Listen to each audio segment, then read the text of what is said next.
guys, Kablangs coming at you right here with a brand new game. I have a question for you guys. You want to see a rip game? Who am I kidding? Of course you want to see a rip game.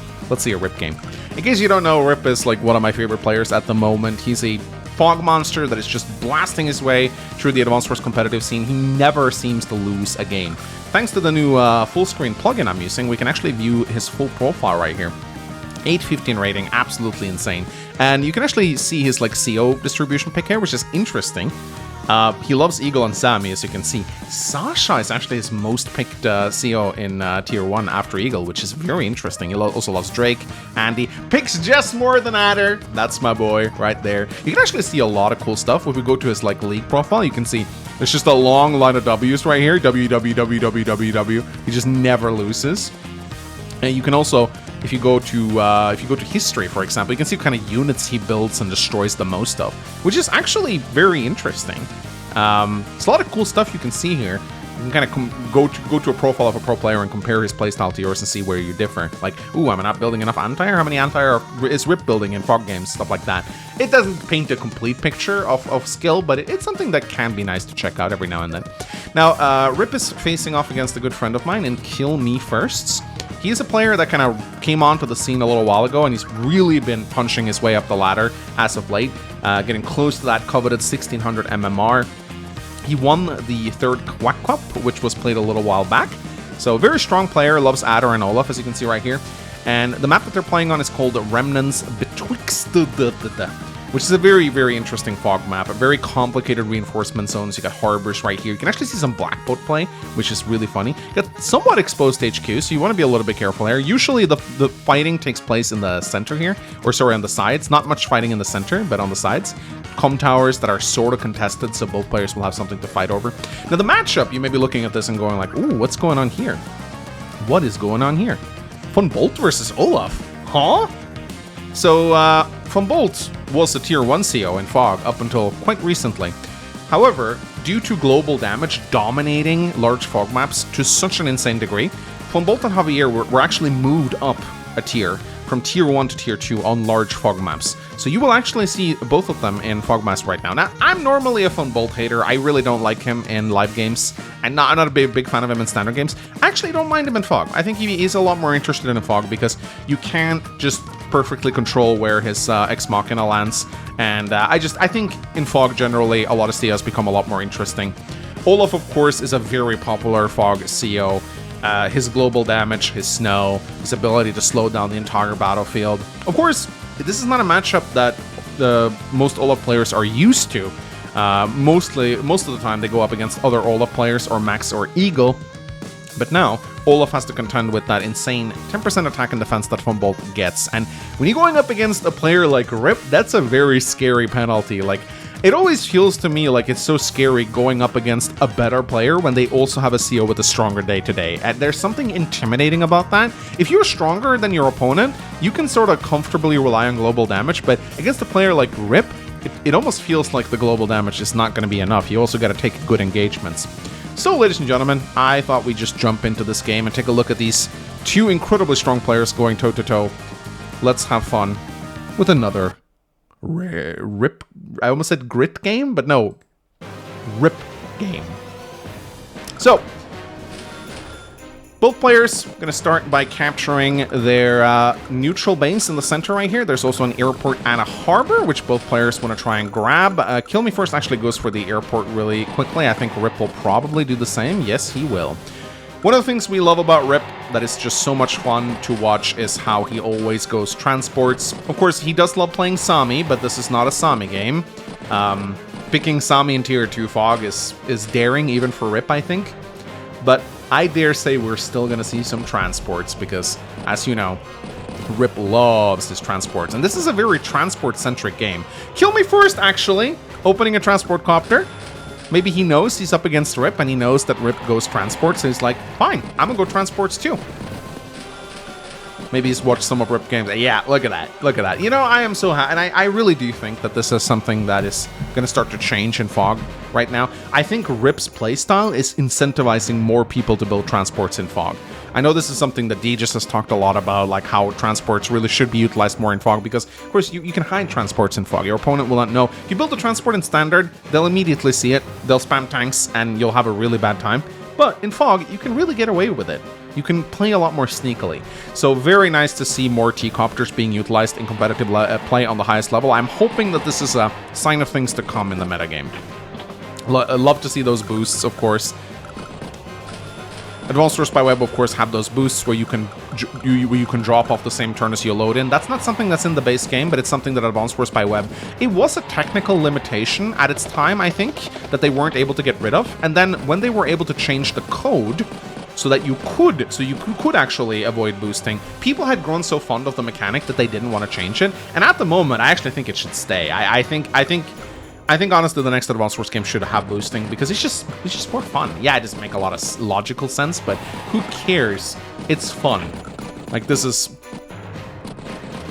So anyway, I haven't really been commenting much on the players' openers. Rip opening up a Recon right here. So, Kill Me First going tank. So, Recon, opener from Rip, tank opener from Kill Me First. Of course, being Fumbolt, getting that 10% extra defense is going to make you feel a little bit more confident as a player. It's going to make you feel like you can get away with not going super aggressive early on. Infantry on cities with 40% defense is just so hard to dislodge. But Rip going a tank right here. As Day 7 rolls in. Kill Me First rolls out with his tank right here. Again, using that T-Copter to boost. Very nice to see. Very nice to see. Builds another tank. And Rip is now... He's not quite in range of the T-Copter just yet. He rolls out with his Recon, though. Sends his T-Copter back. Prepares for the boosts, which is nice to see. Both players building mainly tanks at the moment. No anti-air coming out of either player yet on Day 8. We'll see if that lasts. But again, the capture phase of this map is just very long. As you can see, it's a big map, so it takes a while. Kill Me First going in artillery here. Artillery in Fog can definitely pay off. Rip rolls out with the Recon right here. He now sees the tank. And he moves up with a T-Copter. Wants to grab some of these properties in the center right here. There we go. Day 9 rolls in. Kill Me First rolls out with his tanks and his artillery. He still doesn't see the Recon. He actually misses it, which is kind of funny to see. Like, he just barely misses it. But meanwhile, Rip sees that tank is moving to the forest, so he knows that it's there. So that Recon just barely avoiding detection. I mean, he wouldn't want to strike it anyway, because there's another tank backing it up. So, but still, fun to see. Kill Me First building tank, Recon, infantry.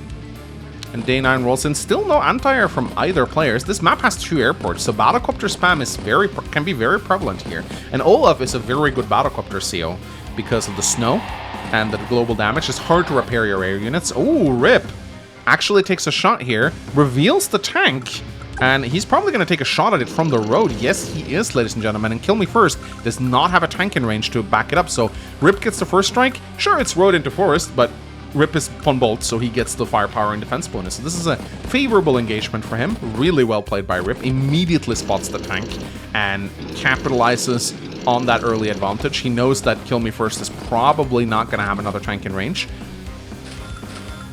And there comes the anti-air out of Rip. Day 9 is, like, rule of thumb, Day 9, very good day to build an anti-air on most Fog maps. That's usually when players are going to be building their first battlecopters.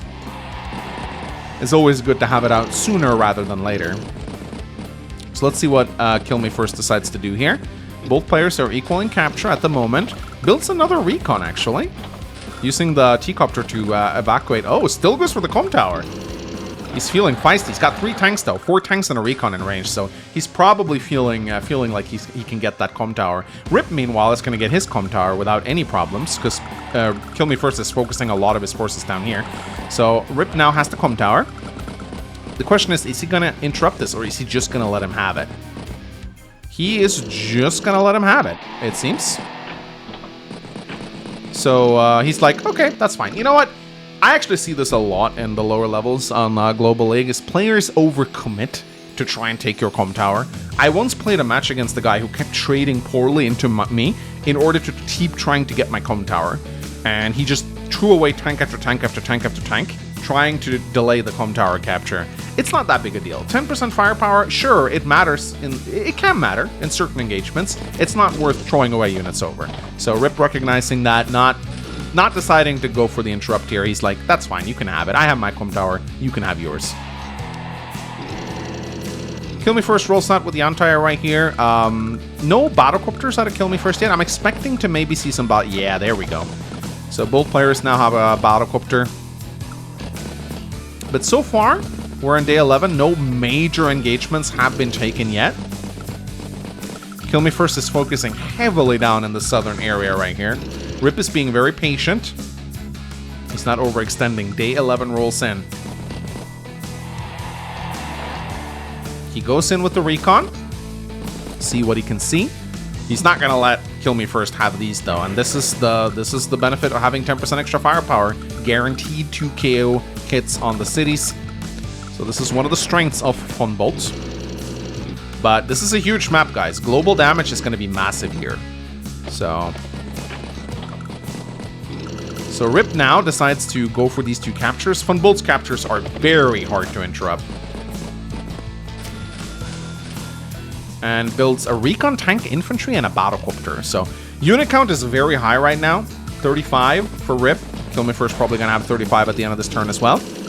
I will say this artillery, I'm not really sure what it's supposed to accomplish. I mean, an artillery by itself, I'm thinking Kill Me First probably thinks Rip is going to try and push over here, which, you know, the artillery, at least it guards these 2 cities. But I do think this artillery would probably be best sent over here. Rip is focusing a majority of his attention down here. And I think Kill Me First is cruising for a bruising right now.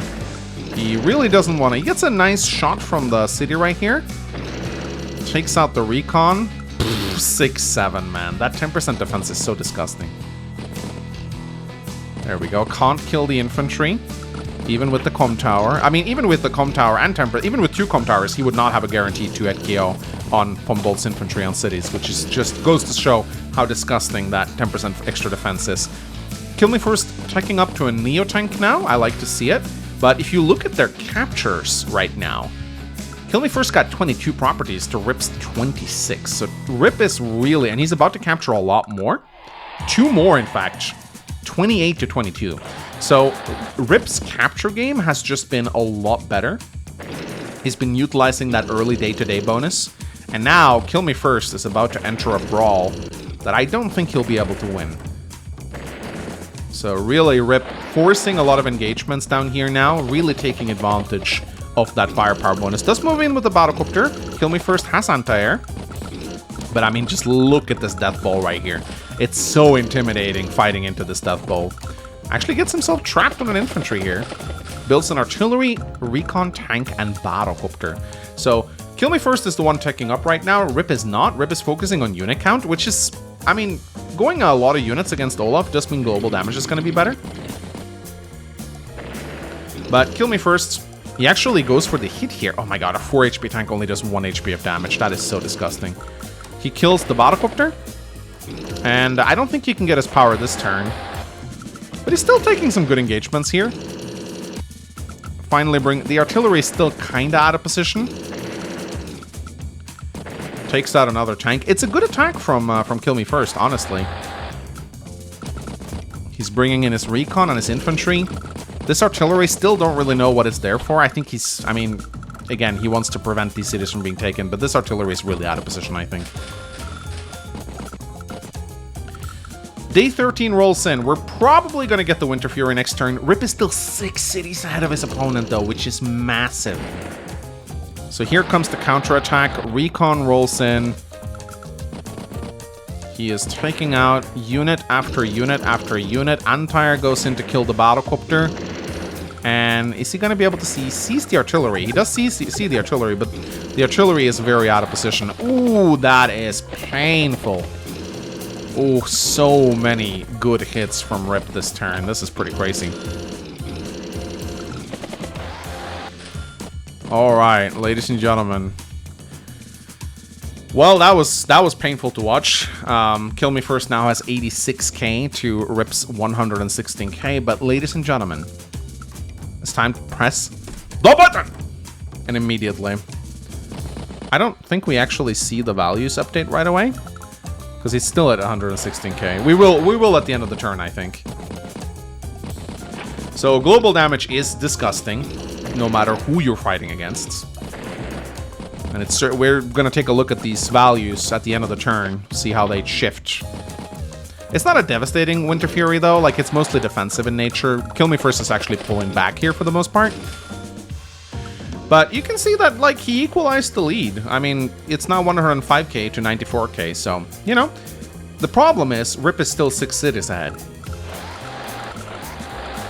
So this turn, he's mostly going to lick his wounds, pick up whatever stragglers he can, pull his infantry back to cities, repair them up. He's going to be spending a lot of repair money next turn. Oh boy. But yeah, he's just licking his wounds, just going, yeah, that's fine. Lander. He builds a lander! That's how confident he's feeling right now. He's building a lander. 12k to transport ground units. You gotta love it, man. You gotta love Rip. The balls on this guy. The balls on this guy. How often do you see this in fog games? He can get away with it too. I mean, he just had a fantastic turn despite the global damage, and he's a lot of properties ahead. So Kill Me First is moving. He's kind of moving into the south here, using the map edge as a bit of a shield to prevent a complete surround. But he still has not taken these 2 cities, which is where he's really struggling. He took this city now, and he's threatening this. So this artillery, it's successfully being able to grant him a couple of properties, so maybe it's not that bad, but Rip has tanks and recons that are soon going to be in range, so this artillery might get picked up very soon. Alright, day 15 rolls in. Rip now moves in with the recon to see what he can see, and again, he's playing very defensively. He's not, you know, he knows that he's ahead, he knows he's probably counting the properties on the map, and he's knowing that he's in a very good position, right? He doesn't need to make plays happen. He's just, Kill Me First is the player who needs to make things happen right now. And here we go. Is he going to move out his lander? Yes, he is. Oh, man. How often do you see landers built in competitive play? You love to see it. So Kill Me First. He knows that he has to make something happen here. He traps his recon. He's being very careful here with the artillery. Again, this artillery, has it even fired once? I don't think it has. But now, Kill Me First is going to try and snag these 2 properties. Of course, he doesn't know that the entirety of Rip's army is, like, right here. As day 16 rolls in, Rip decides to go for it. He moves in his recon, he scouts out everything, and here comes the devastating push. He uses his transport copter as a shield. This is, like, such classic Rip. You love to see it. He takes out the recon, so now he's blinded Kill Me First, and a lot of these properties are hanging right now. Ooh. And the Ex Machina, ladies and gentlemen. The Ex Machina is coming. The Ex Machina is coming. Look at how scary this is. So this is beautifully done by Rip, because he is right on the edge of getting his power. This is where he wants a large engagement. Ask yourself right now, what can Kill Me First really do? If he attacks here, he's gonna eat an Ex Machina. And all of his units are going to be stunned. But what choice does he really have? I mean, he has to attack. He has to counterattack. He cannot let Rip get these 2 cities. That means Rip is going to have 29 to his 23. Yeah, this is, look at this. The Neo-Tank. This is where the Ex Machina are going to hit. I can tell you that right now. And Kill Me First recognizes this immediately. And he resigns. Yeah. You know, I just want to see, because we can actually go to the move planner now. Let's go to the move planner. Let's go to the move planner, and let us just see where the... Let's see where the Ex Machina would hit.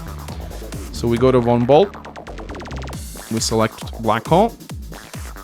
Yeah. Right there. It's going to paralyze the Neo-Tank, 2 battlecopters, 2 anti-air, 2 tanks, 2 infantry. That is as GG as it can possibly be, you know. Boom. We can apply the power. All of these are gonna get paralyzed. Fumbolt is just gonna circle. He's gonna erase this part of the map, and it doesn't matter at that point. It just doesn't matter if Olaf gets his. All right, I see. You gotta actually just apply it by doing this. Yeah, it doesn't matter. It does not matter. It's GG. So once again, a phenomenal Rip game. Utilizing his daily bonuses to get a property lead. Takes the global damage, retreats, heals up, comes back, ready to fight again. And now, this time around, he's the one sitting on his power. Kill Me First has absolutely no way of fighting him on fair terms in terms of that. So, and Rip even feeling so confident that he's building a lander. Beautifully played, as always. Let me know if you enjoyed this match, guys. Leave a like and a comment, and tell me, do you guys want me to cast more Rip games? There's plenty of them to look at, and they're all really entertaining to watch. So, my name is Mangs. I will see you guys next time. Skidoo!